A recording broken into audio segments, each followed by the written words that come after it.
दोस्तों, अगर मैं पूछूं भारत का सच्चा नागरिक कौन है, तो इसका जवाब है किसी किताब में नहीं, संविधान के अनुच्छेद 5 में लिखा है। देखो दोस्त, आज की तारीख में नागरिकता कानून से मिलती है, लेकिन जब संविधान 1950 में लागू हुआ था तो देश को सबसे पहले यह तय करना था कि आखिर भारत का नागरिक कौन माना जाएगा। दुनिया की सबसे बड़ी ताकत क्या है? एक नाम और एक पहचान। और हमारी देश की पहचान शुरू होती है सिर्फ एक लाइन से, अनुच्छेद 1।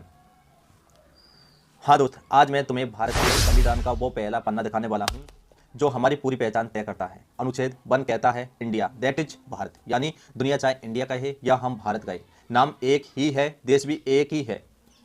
लेकिन बात सिर्फ नाम की नहीं है। अनुच्छेद 1 आगे कहता है भारत राज्यों का एक संघ है। मतलब हमारा देश किसी राजा ने नहीं बनाया, किसी एक राज्य ने नहीं बनाया, हम सब मिलकर बने।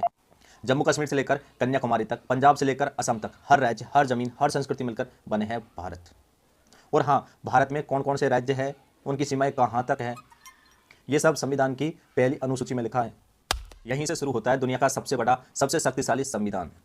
अगर तुम भी भारत के संविधान को शुरू से सीखना चाहते हो तो इस वीडियो को लाइक करो, फॉलो कर लो और कमेंट में लिखना भारत माता की जय। क्या एक नया देश भी भारत का हिस्सा बन सकता है? हाँ दोस्त, संविधान इसका पूरा तरीका बताता है। अनुच्छेद 2। देख दोस्त, अनुच्छेद 1 में हमने देश की पहचान सीखी और अब अनुच्छेद 2 बताता है कि भारत चाहे तो किसी नए राज्य को शामिल भी कर सकता है। अनुच्छेद 2 साफ कहता है संसद के पास अधिकार है कि वह किसी नए राज्य को भारत में शामिल कर दे और उसकी शर्तें, नियमें, सीमाएं सब तय कर दे।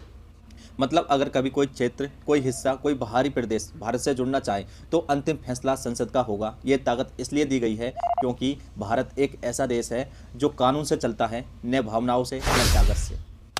हम किसी पर कब्जा नहीं करते। अगर कोई हिस्सा भारत से जुड़ता है तो वो संविधान के रास्ते से ही जुड़ता है। यही कारण है भारत को एक शांतिपूर्ण, कानूनी और मजबूत राष्ट्र माना जाता है। अगर तुम्हें भारत के संविधान को किसी आसान भाषा में सीखना है तो लाइक करो, फॉलो करो और कमेंट करो। जय हिंद। अगर मैं कहूँ कि भारत में एक राज्य का नाम, उसकी सीमा, उसका आकार सब बदल सकता है, तो यह ताकत किसके पास है? जवाब है अनुच्छेद 3। दोस्तों, अनुच्छेद 3 संविधान का वो हिस्सा है जहां भारत की भूगोल की किस्मत लिखी है। यह संविधान कहता है संसद को पूरा अधिकार है कि यह किसी भी राज्य की सीमा बदले, उसे छोटा करे, बड़ा करे, नया राज्य बनाए या दो राज्यों को जोड़कर एक बना दे। हाँ, यह सब संसद कर सकती है, लेकिन एक खास शर्त के साथ। जिस राज्य को बदला जा रहा है उसकी विधानसभा से राय मांगना जरूरी है। ध्यान रहे, उनकी सहमति जरूरी नहीं, बस राय यानी रिकमेंडेशन। इसी आर्टिकल 3 के तहत तेलंगाना बना, छत्तीसगढ़ बना, झारखंड बना, उत्तराखंड बना, भारत का नक्शा बदला और देश और मजबूत होता गया। अनुच्छेद 3 दिखाता है कि भारत लचीला है, लोकतांत्रिक है और बदलते समय के साथ खुद को ढाल सकता है। अगर तुम्हें संविधान को ऐसे ही आसान और पावरफुल तरीके से सीखना है तो वीडियो को लाइक करो, फॉलो कर लो और कमेंट में लिखो भारत जिंदाबाद। अगली वीडियो में मैं दूंगा अनुच्छेद 4 जो इन सब का बेस तैयार करता है। दोस्तों, अभी तक आपने वीडियो को शेयर नहीं किया है तो प्लीज़ वीडियो को अपने दोस्तों और पढ़ने वाले विद्यार्थियों तक वीडियो को शेयर जरूर करिएगा। अनुच्छेद 4 कानून कैसे बनता है? दोस्तों, क्या तुम्हें पता है कि नया राज्य बन जाए, उसकी सीमाएं बदल जाए तो संविधान खुद कैसे अपडेट होता है? इसका जवाब छिपा है अनुच्छेद 4 में। अनुच्छेद 2 और 3 बताते हैं कि नया राज्य कैसे जुड़ता है और पुराना राज्य कैसे बदलता है। लेकिन अनुच्छेद 4 असली खेल है, क्योंकि अनुच्छेद 4 कहता है जब संसद नया राज्य बनाएगी, सीमाएं बदलेगी या नक्शा बदलेगा तो वो एक साधारण कानून, ऑर्डिनरी लॉ से ही कर सकती है। मतलब इसके लिए संविधान संशोधन की ज़रूरत नहीं पड़ती। यानी आर्टिकल 4 संविधान को लचीला, फ्लेक्सिबल बनाता है। और सबसे खास बात, अनुच्छेद 4 कहता है कि जब भी संसद ये कानून लाएगी तो वह संविधान के फर्स्ट शेड्यूल राज्यों की सूची और फोर्थ शेड्यूल राज्यसभा सीटें में बदलाव कर सकती है और यह संशोधन माना ही नहीं जाएगा। यही वजह है कि भारत बिना किसी बड़ी लड़ाई, बिना किसी अशांति के नए राज्य बनाता आया है। जैसे छत्तीसगढ़, तेलंगाना, उत्तराखंड, झारखंड, ये सब इसी आर्टिकल की देन है।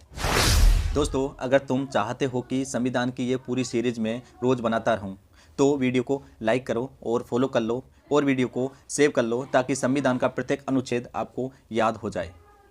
कमेंट में लिखो जय हिंद। अगला वीडियो होगा अनुच्छेद 5 पर, जो बताएगा भारत का नागरिक कौन होता है। दोस्तों, अभी तक आपने वीडियो को शेयर नहीं किया है अपने दोस्तों या पढ़ने वाले विद्यार्थियों तक, तो प्लीज़ आपसे एक रिक्वेस्ट है, वीडियो को शेयर जरूर करिएगा। अनुच्छेद 5, कौन है भारत का नागरिक। दोस्तों, अगर मैं पूछूं भारत का सच्चा नागरिक कौन है, तो इसका जवाब है किसी किताब में नहीं, संविधान के अनुच्छेद 5 में लिखा है।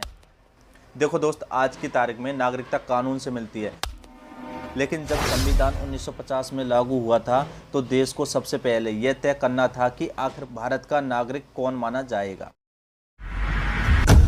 अनुच्छेद 5 कहता है, जिस व्यक्ति का जन्म भारत में हुआ हो या उसके माता पिता भारत में जन्मे हो या 26 नवंबर 1949 से पहले भारत में 5 साल रह चुका हो, यह भारत का नागरिक माना जाएगा। यानी आज़ादी के बाद जब देश बटा, लोग इधर उधर हुए, तो संविधान ने किसी को भी बेसहारा नहीं छोड़ा।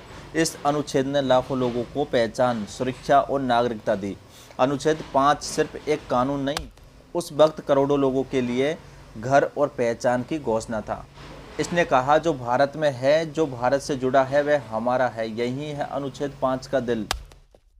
दोस्तों, अगर तुम भी संविधान को ऐसे ही दिल छू जाने वाले तरीके से सीखना चाहते हो तो वीडियो को लाइक करो, फॉलो कर लो और कमेंट में लिखना इंडियन सिटीजन प्राउड। अगला वीडियो होगा अनुच्छेद 6, पाकिस्तान से भारत आने वालों की नागरिकता। मेरे प्यारे दोस्तों, यदि आप संविधान के प्रत्येक अनुच्छेद को इसी आसान भाषा में सीखना चाहते हो तो आपको एक काम करना है, और वो काम है बस सिर्फ आपको हमसे जुड़ना है। धन्यवाद दोस्तों। जय हिंद, जय भारत।